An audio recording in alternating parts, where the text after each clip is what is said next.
Hey everyone, welcome to the show. Great to be here. Imagine the roar of a 1920s courtroom. Packed. But not for some gangster, you know, for a preacher. Yeah, a firebrand pastor, J. Frank Norris, accused of gunning down a prominent lumberman. It's quite the setup. Definitely not your typical Sunday morning story. This isn't just history, it's a true crime story. Faith, fury, death, all set against the wild backdrop of the Roaring Twenties. Absolutely. A really fervent time, socially, religiously. So if this kind of intense, surprising history grabs you, definitely hit that like and subscribe button. We do deep dives like this all the time. Good stuff. Today, yeah, we're jumping into The Shooting Salvationist by David R. Stokes. There's an Amazon link in the description, by the way. And it's meticulously researched, isn't it? Yeah. Uses only direct quotes from the time. Exactly, which is amazing. It brings this like sensational case you've probably never heard of right back to life. And it's more than just the shooting itself. Oh, way more. Beyond the shock, you get this incredible clash of personalities, huge egos. In a city, Fort Worth, just grappling with massive change. The oil boom was transforming everything. Right.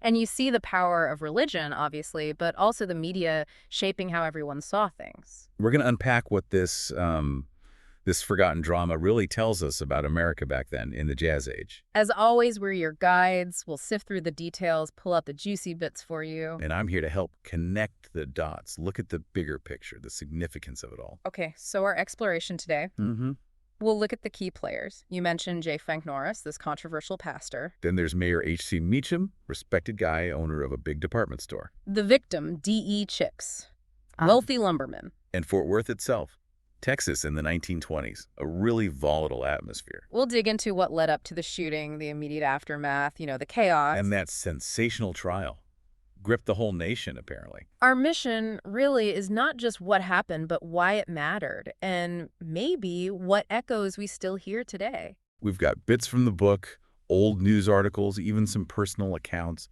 It's going to be fascinating. Okay, let's unpack this. Where do we start? The city. Yeah, let's start with Fort Worth, because the setting is crucial.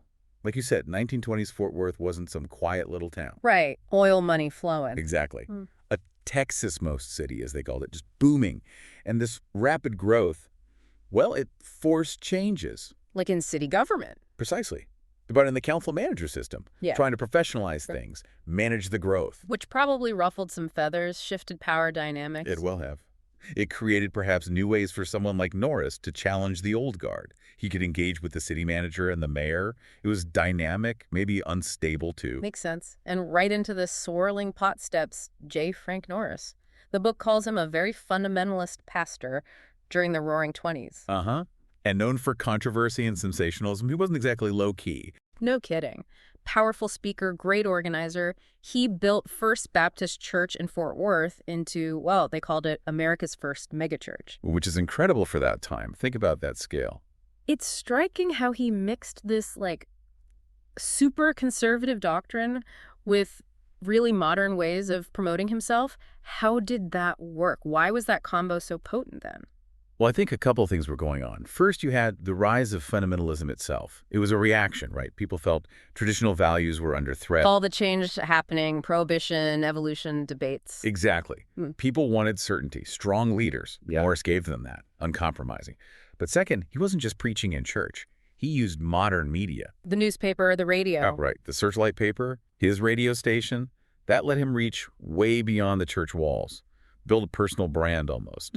Bypass the usual gatekeepers. So it wasn't just sermons, it was building a whole movement. Absolutely. They called him a go-getting, up-and-coming, fire-eating parson. Even Sinclair Lewis, the novelist. Yeah. He came to Fort Worth when he was researching Elmer Gantry, and he noted Norris's fame for his flamboyant anti-vice crusades. Norris was already a big deal. Wow. Okay, so you have Norris. Then there's H.C. Meacham. First mayor under the new system, owns the department store. Their relationship sounds tense. Oh, definitely fraught. Norris wasn't afraid to fight City Hall, that's for sure. Classic clash, really. Established power versus this rising, unconventional religious force. And there was a city manager, too, O.E. Carr. Yes, the first one. His job was efficient revenue collection. And pretty soon, he started looking into Norris's various enterprises. Tax questions, maybe. That never goes well. And don't forget Amon G. Carter, huge figure. Owned the Fort Worth Star-Telegram radio station WBAP, the city's main booster. How did he fit in with Norris? Complex, often tense. Norris wasn't exactly his biggest fan, especially when it came to media competition. Okay, so a lot of powerful men circling each other. And then, caught in the crossfire, D. Chipps. The victim, wealthy lumberman, part of the establishment member of the Fort Worth Club, and importantly, a friend of Mayor Meacham. So taking sides was almost inevitable, it sounds like. Paints that picture, yeah. Clear social circles connections. And the legal eagles got involved too. Like Wild Bill McLean. Sounds like a character. Definitely. Well-known lawyer, apparently hated Norris. He later became a special prosecutor in the trial. And Norris's lawyer. Dayton Moses, very popular, respected Texas lawyer, took on a huge challenge defending Norris. And one more figure you mentioned, Lloyd P. Bloodworth. This is wild. Methodist minister turned Baptist under Norris. Yeah. And the local KKK Grand Dragon. Yeah. That connection is stark. It really shines a light on the darker undercurrents, the prejudices, the social tensions of that time. It's disturbing. Absolutely. So Norris's style. Conservative doctrine, modern promotion, comfortable everywhere, it seems. Right. Pulpit, political backrooms, boards of trade. He knew how to work the system, how to use platforms. Like that newspaper, the X-Ray. Yeah. He saw its potential early on. Seems like it. Initially contributed, saw it as a tool for, quote, public accountability. He always had an eye for media leverage. Then there were those fires in 1912 at the church, at his home. Yes, very mysterious.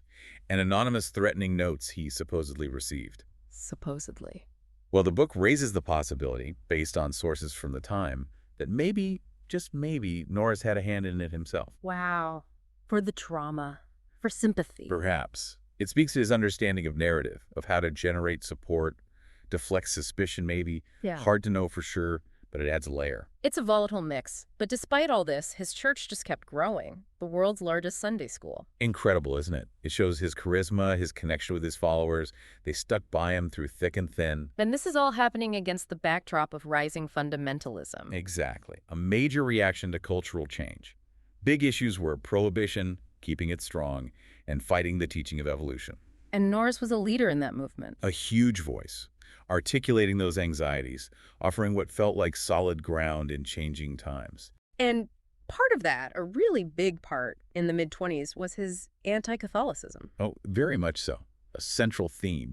He talked constantly about the menace of Catholicism, this alleged plot for the Pope to take over America. Which aligned with the KKK's views. Directly. And we know about his connections there. He even let the Klan use church buildings for an event. It's jarring to hear that now. It reflects the time, unfortunately, and shows how intertwined some religious movements were with those prejudices. Okay, so he's clashing with the Klan's enemies and also with the city's establishment figures like Amon Carter. Right. Their relationship was rocky. Norris apparently hoped Hearst buying a rival paper would sink Carter's Star-Telegram. Didn't happen, though. Carter bought it back. Power struggles everywhere. And he took on City Hall directly. Oh, yeah. Tapped a previous mayor, Davis, over city funds. Then went after Mayor Meacham and city manager Carr.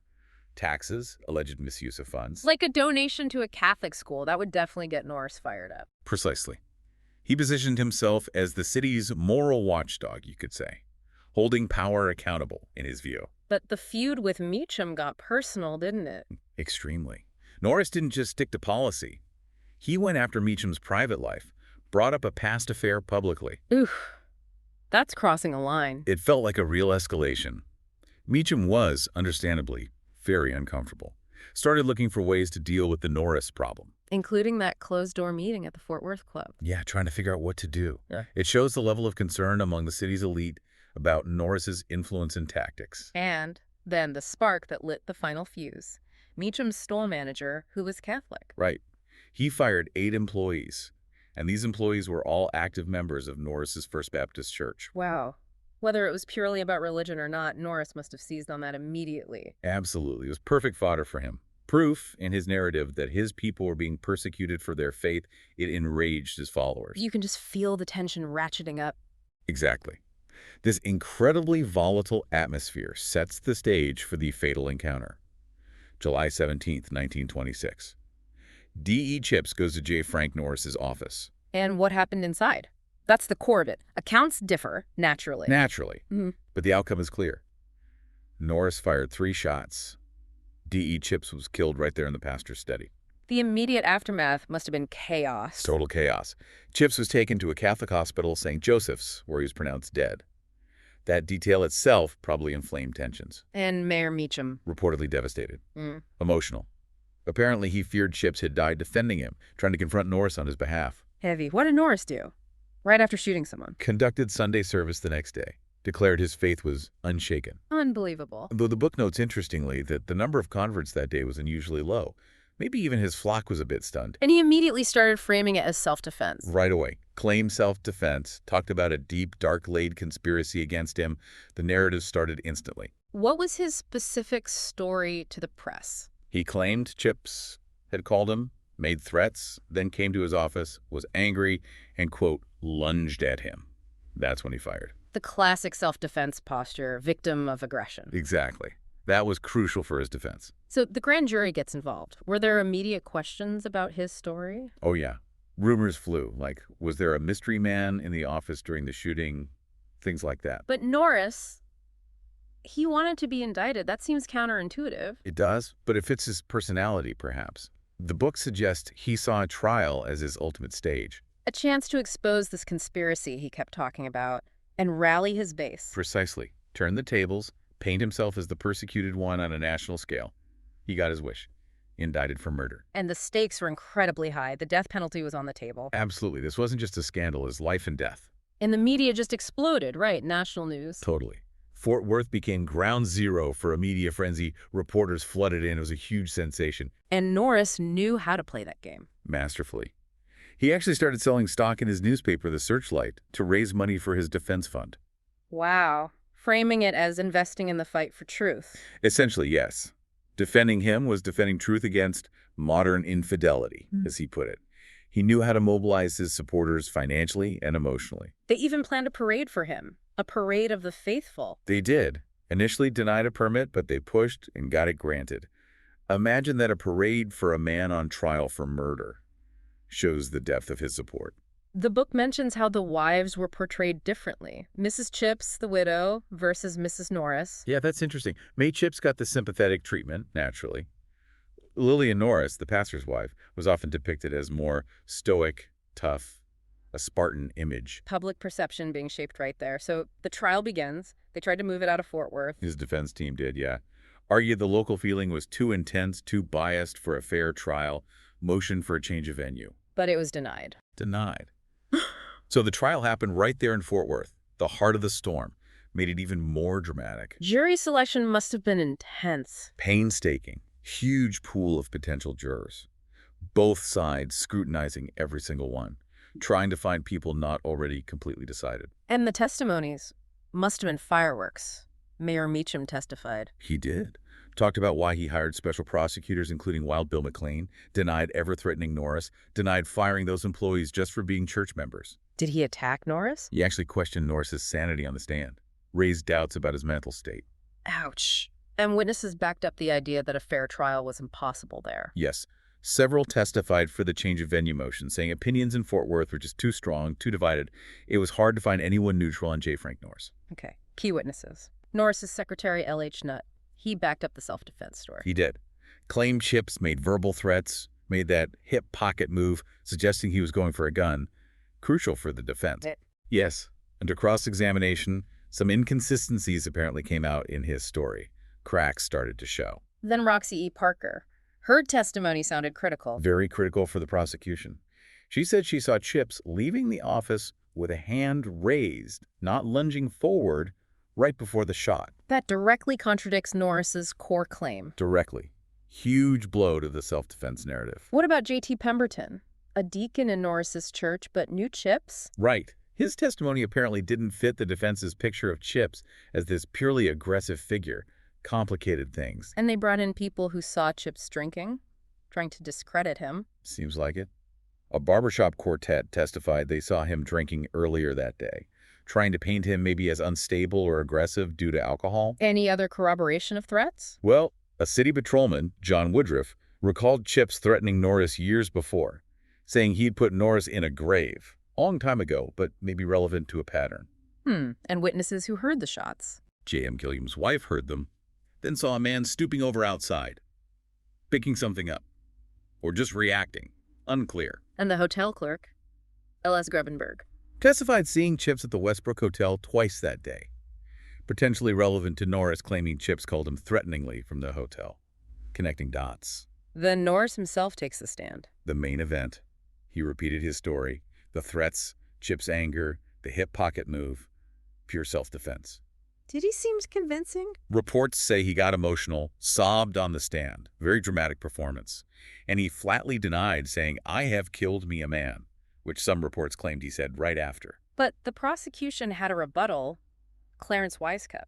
Yes, he testified seeing a woman run from the building right after the shots and hearing someone nearby say Norris had killed a man. Contradicted Norris's version of the immediate aftermath. So conflicting accounts right down to the wire. Closing arguments must have been fiery. Oh, absolutely. Dayton Moses for the defense, passionate plea for Norris, and Wild Bill McLean for the prosecution, just tearing into Norris. Did McLean go after the defense lawyers too? He did. Accused Moses and another lawyer of just being Norris's mouthpieces. Yeah. Real courtroom drama. Okay. The jury goes out. What happens? They deliberate, and then they come back. The verdict. Not guilty. Not guilty. After all that, acquitted. Acquitted of murder. It must have stunned many, delighted others, a really shocking conclusion given everything presented. What happened to Norris after that? Did he just go back to preaching? Pretty much. His ministry continued, still full of controversy, though. He eventually moved his base to Detroit. Face more trouble there. Another indictment, actually. Something different. But he was acquitted again. He remained a major figure in fundamentalism right up until he died. Did he keep the newspaper going? Oh, yeah. Changed the name a couple of times. The Fundamentalist of Texas, then just The Fundamentalist. Started a seminary, too. Left a big, complicated legacy. And the church building in Fort Worth? The scene of the crime? First Baptist was rebuilt after the fire, but the new auditorium was more basic.